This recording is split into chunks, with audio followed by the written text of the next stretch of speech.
Hello, and welcome to my TED Talk. For the next few minutes, I will take you on a journey about my Genius Hour project, the 1972 Summit Series, how it came to be, and a potential answer to my question. For the first 2 weeks, I really had to look at what Genius Hour was, what it meant to me, and what a passion was. So Genius Hour really is only 1 hour, either a day or a week, looking at a potential project or a passion. And to some people that could be cooking, learning how to drive, how to change oil on a car, and for me it was sports. Sports has always resonated with me, but there's many things I haven't been able to look at with deeper meaning.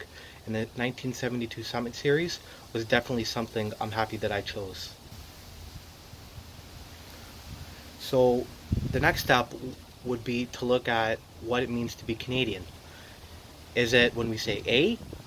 Is it looking at potential sports teams? Is it maple syrup? Who knows? I don't think any of those are true. But hockey definitely to me is what it means to be Canadian. And I am absolutely proud to say I am Canadian. So looking at the 1972 Summit Series and a potential question is crucial.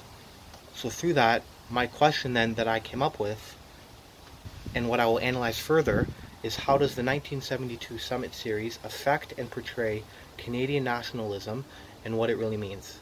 With that in mind, I then conducted my research for the next few weeks. As the weeks went on, I started to come into focus about the 1972 Summit Series. So I had to look at what it was.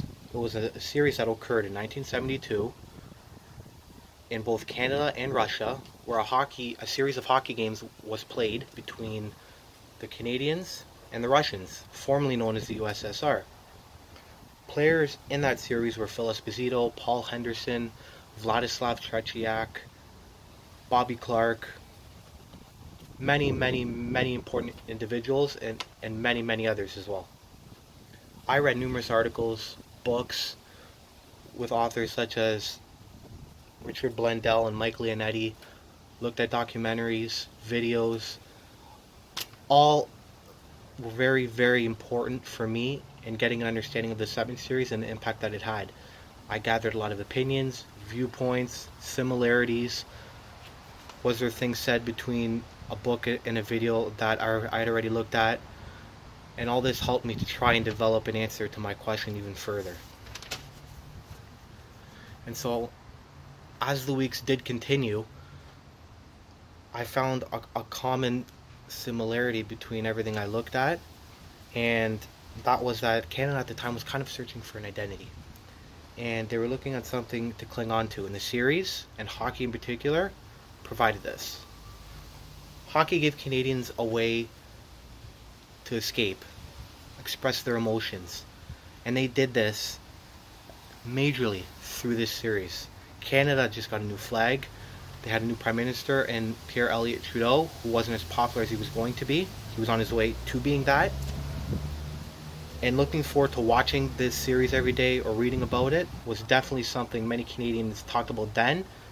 And as I've talked to people today, they still talk about it. That's how much of an impact the series had on them, and it gave them a sense of escape, as I've mentioned.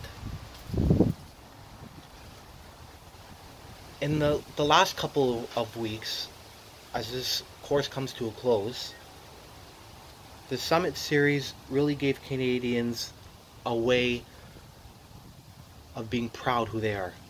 And in answering my question, I think it'd be safe to say through the fast pace, the hitting, the skating, the Henderson goal, the emotion that everybody expresses, the impact was real, along with the promotional impact on us being Canadians. We're proud of being Canadian. We don't like the USSR. That's what this series promoted, with Canada being the hero and the USSR being the villain. It was absolutely a war, and one that Canadians are proud to say they won. As Canada was going through a change at this time and they were transitioning, one thing that stayed common is hockey, and being proud that we have hockey and a hockey team that is proud to being Canadian. Absolutely, this series had a major impact, and it had an impact through the information that was mentioned. The fast-paced hockey game itself, the promotional impact, the marketing of Canada versus USSR, and how we were going through a change as a society, but hockey stayed common. Canada is a great country. We will always have hockey, and we will always have the 1972 Summit Series. Thank you.